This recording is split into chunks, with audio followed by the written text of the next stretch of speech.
Greetings from France to all my friends and colleagues in Kosovo. This talk that I'm going to be giving today is about assessment for learning and soft skills. An important part of the USAID's ASSET program is assisting teachers to meet the demands of the new curriculum and the demands of the 20th century workplace by providing training in project-based learning, assessment for learning, and the assessment of workforce-related soft skills. The program has succeeded in developing and delivering accredited courses and training materials, as well as producing instruments for assessing soft skills by teachers and by students. In November 2020, we held a conference which looked at the role of assessment for learning and other program interventions in developing self-reliant lifelong learners. And we discussed how teachers can help students become self-reliant learners through assessment for learning. This includes setting targets, obtaining and providing instant feedback, self-assessment and peer assessment, and encourages students to be participants in assessment instead of just being its object. In today's presentation, I look at AFL and the assessment of soft skills within the history of assessment in schools, and how AFL has become widely used as a result of educational research, technological change, sociological change, and curriculum development. And I'll examine the changing role of teachers in this process and also discuss current research in the field. But let's start with a quick overview through a short video. In the beginning, assessment was simple. We'd give something a try. It was obvious when we did not succeed.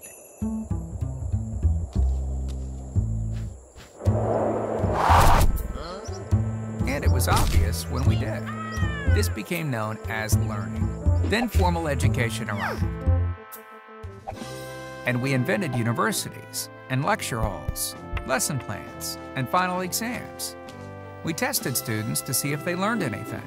And then we assessed our own effectiveness as teachers through anecdotal questionnaires and subjective end-of-semester surveys. And this might have been enough when we were graduating high school and college students to take predictable jobs with predictable career paths. But today, educators and students are part of a rapidly changing world. 21st century learners must be able to synthesize knowledge, communicate clearly with others, and create solutions to problems that we don't even know exist. Which means students need personalized, engaging, useful feedback on meaningful work, not multiple choice exams and unexplained letter grades. So whether you're teaching accountants, engineers, artists, welders, scientists, or nurses, your students need detailed feedback on meaningful work so they can become learners, not simply graduates.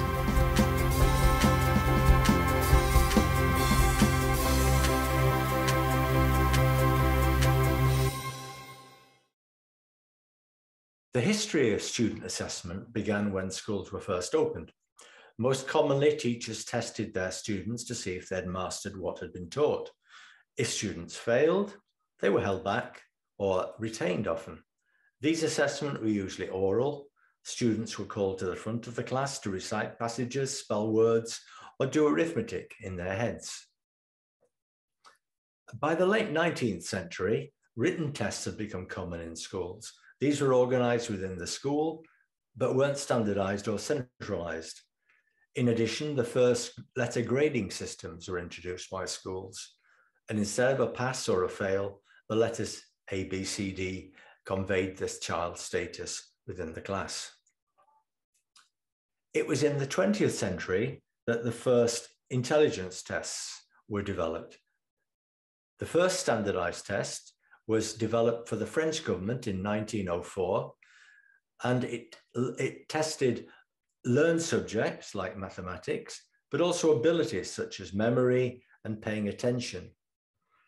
In the 1930s, the US introduced the standardized aptitude test, the SAT. This was based on an earlier IQ test used by the military, and it became used for measuring students' readiness for college and still in use today. By the late 1940s, standardized learning testing was common in education throughout the world. The responsibility for assessment was taken away from teachers by the state. For example, in the UK, intelligence tests were used in the selection of students for secondary education, whereas previously teachers' opinions mattered. Now it was the result of an intelligence test that made the difference between students attending one type of education or another type of education.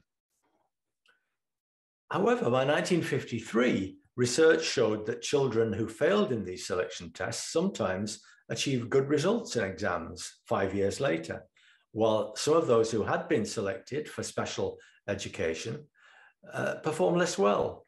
It was argued that the intelligence tests were flawed because the questions favored the middle-class child.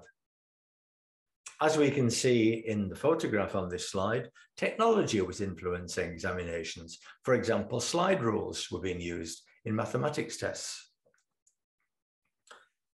By the 1960s, schools had started to question whether books and teachers should be the sole source of information in the curriculum. Radio and television programs became a part of the timetable, and the teacher was sometimes learning alongside the students. Formative assessment began to be a topic for education researchers. In 1963, Cronbach discussed the use of evaluation as a tool for improving the curriculum. And later, Scriven proposed the term formative as a way of clarifying the role of evaluation in comparison with summative assessment. The 1970s was a period of innovation and experiment in schools. In many countries, teachers were encouraged to use and develop new teaching approaches that enabled all students to learn, not just the most able. Formative assessment became an important part of this development. Bloom used the term to describe a way of improving student learning. Formative tests were used to gauge students' learning and to diagnose difficulties, and following this, to design teaching interventions. At the same time, as you can see in the photograph, technological change continued. Slide rules, for example, in mathematics tests, were replaced by electronic calculators. In the 1980s, formative assessments such as short quizzes, reflection journals, or portfolios were common, particularly in elementary classrooms. Teachers fed information back to students in ways to enable them to learn better. Meanwhile, research in grading showed that it was ineffective for improving performance amongst a wider cohort. Diagnostic testing became common in the teaching of reading to understand students' difficulties and to adjust teaching. And of course, computers were used for the first time in classrooms. As a result of this, the role of the teacher began to change from a provider of information to someone who enable students to learn how to find information for themselves. In the 1990s, assessment for learning was used for the first time. In the UK, the Assessment Reform Group reported to the government that formative assessment could narrow the gap between low and high achievers. This finding aligned with research into the workplace, which revealed that, for example, that annual performance reviews could often make performance worse, while regular feedback by managers could improve it. Regular feedback seemed to be the way to make improvements. The first large international assessment tests were held. PISA was launched in 1997 and first administered in the year 2000. In the new millennium, Black and William published the first definitive work on assessment for learning, and this spread the practice internationally. As the curriculum changed from knowledge-based to competency-based, project-based learning was introduced in schools. In order to assess project-based learning, authentic assessment was introduced. Students demonstrated their learning by making a product or by doing a task, creating a performance, or holding an exhibition. And teachers scored these authentic assessments according to rubrics that define quality work or proficiency. On graduation, portfolio systems began to be used as evidence of student competences. In the last decade, technological development has changed both society and the world of work, and employers have begun to complain that schools do not provide the skills that the workplace needs. This forced governments to adopt both new research-based curricula and new assessments. The use of technology in the classroom increased as a source of information and for developing 21st century skills in students, but it could also be used as a tool for teachers that they can use for formative assessment and collation of assessment data. At the present time, research is continuing, particularly into self-assessment techniques. Research by ASSET has shown that teachers who have been trained in assessment for learning want more information on teaching students how to learn more effectively, on developing tools for student self-assessment. To help educators identify and improve soft skills, many research organizations have developed tools for measuring key soft skills, including the ASSET program. And USAID has collected and published examples of assessing soft skills internationally. The new PISA assessment that will be held soon is going to assess students' creative thinking, not just their knowledge.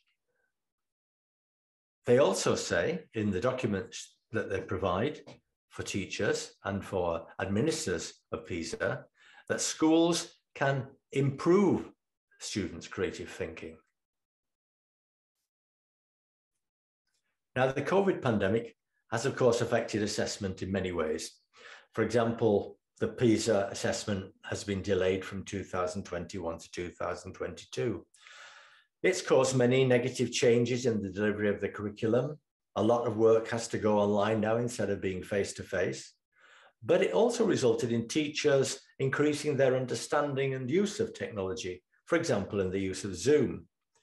In the UK, the government showed confidence in the teaching profession by announcing that examinations would not be held and that school assessment could be based on the results of continuous assessment by teachers rather than formal examinations. What lessons can we learn from all this history? First of all, the purpose of educational assessment has widened. In the 19th century, it measured the individual student's achievements, whereas today, it compares the educational success of whole countries. In the 20th century, the role of the teacher changed from being a controller of assessment to simply being an administrator. But in this century, in the 21st century, the use of formative assessment techniques by teachers has been recognized. And this returns some responsibility to the teacher and moves it away simply from the final examination being the real result that is taken into account. Technological development has continually influenced the curriculum and influenced assessment, and this trend will continue in the future. In the past, we tested what does a student know. Now we need to assess and develop their capacity to learn. Finally, the pedagogical techniques, which are part of AFL, originated from teachers. They weren't invented by researchers. The researchers' role has simply been to measure the effectiveness of these approaches and see if they were consistent with wider research. Researchers are still looking for the most effective approaches, for example, in self-assessment. There are two quotes here on this slide that I won't read, but what they say is that real teachers are the people who make improvements both in assessment and in the curriculum.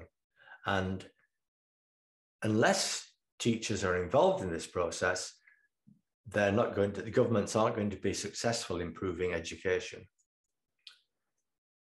Finally, the assessment of assessment has not ended. The search for improvement in approaches and techniques will continue, and it's teachers like you who will provide the solutions. Thank you.